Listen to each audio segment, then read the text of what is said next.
It's phenomenal seeing my son again. It's a day that I didn't know would ever come, and it's one of the happiest moments of my life right now.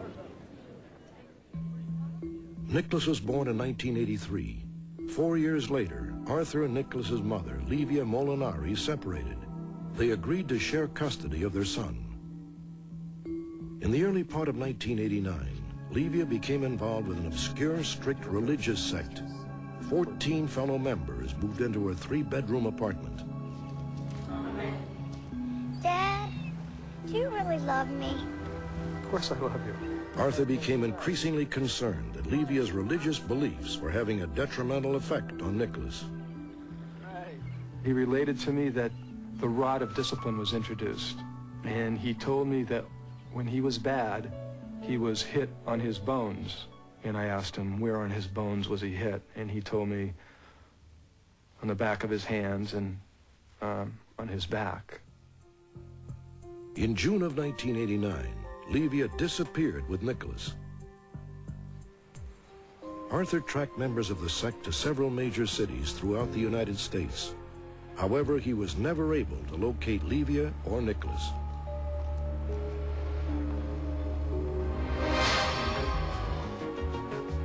Update, Chicago, Illinois.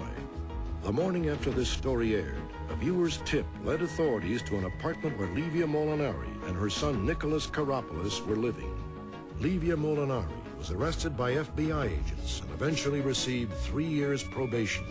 Nicholas was immediately placed in protective custody.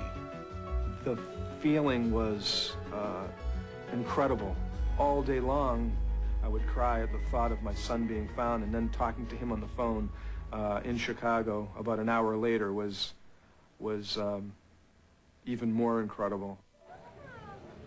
9 hours later, Arthur was finally reunited with Nicholas after nearly 3 years of separation.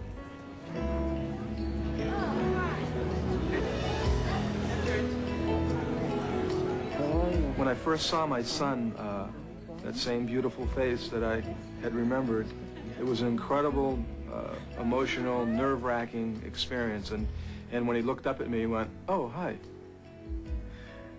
As if he hadn't been away for all that long.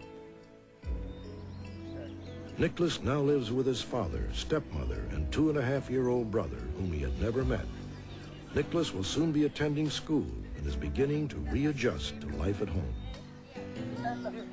He obviously loves being back with Dad.